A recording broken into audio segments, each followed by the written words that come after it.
ഈ ലോകത്ത് എന്തുകൊണ്ട് പണക്കാരുണ്ടായി?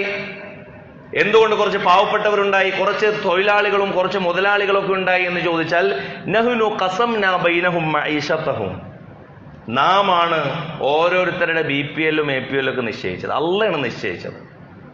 അള്ളയാണ് ആര് പാവപ്പെട്ടവനാകണം ആര് ധനികനാകണം എന്ന് തീരുമാനിച്ചു. അള്ള തീരുമാനിച്ചൊരു സംഗതിയാണ്. അള്ളാഹു സുബ്ഹാനഹു വ തആല തീരുമാനിച്ച ഈ സംഗതിയിൽ അതുകൊണ്ട് ദരിദ്രനെ സംബന്ധിച്ച് ഹസദ് പാടില്ല, അസൂയ പാടില്ല. ദരിദ്രനെ സംബന്ധിച്ച് അള്ള എനിക്ക് എന്തുകൊണ്ട് തന്നില്ല എന്നും കരുതരുത്. അയാൾ പറയുന്നുണ്ട് ഫഅമ്മാ ഇദാ മബ്തലാഹു ഫഖദറ അലൈഹി റിസ്ഖഹ ഫയഖൂലു റബ്ബി അഹാനൻ. ജീവിതത്തിൽ ചെറിയൊരു ബുദ്ധിമുട്ടുണ്ടായാൽ ചില മനുഷ്യന്മാർ പറയും പടച്ചോനൊന്നും നമ്മുടെ കൂടില്ല. ചില ആൾക്കാരുടെ കൂടെയാണ്. അവർ എന്ത് ചെയ്താലും ദുഷ്ടനെ പന പോലെ വളർത്തും. എന്താ കാരണം എന്നറിയോ? ഫഅമ്മൽ ഇൻസാനു ഇദാ മബ്തലാഹു റബ്ബുഹു ഫഅക്രമഹു വനഅമഹു ഫയഖൂലു റബ്ബി അക്രമൻ.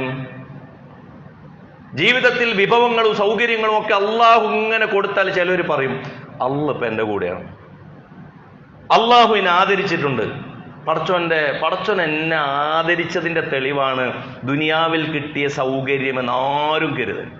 ഒരു ദുനിയാവിൽ കൊടുക്കുന്നതിന് അങ്ങനെ ഒരു ബാധകമല്ല. ദുനിയാവിൽ നല്ല ആളുകൾക്കും കൊടുക്കും, ചീത്ത ആളുകൾക്കും കൊടുക്കും. ദുനിയാവ് അങ്ങനെ അതിൽ നിന്ന് എക്സംഷനാണ്. പരലോകത്തുള്ള അള്ളാഹുവിന്റെ വിതരണക്രമത്തിനെ അപേക്ഷിച്ച് ദുനിയാവിൽ നഹ്നു ഖസംനാ ബൈനഹും മഈശതഹും, അള്ളാഹ് ഇങ്ങനെ ഇഷ്ടമുള്ള പോലെ കൊടുക്കും.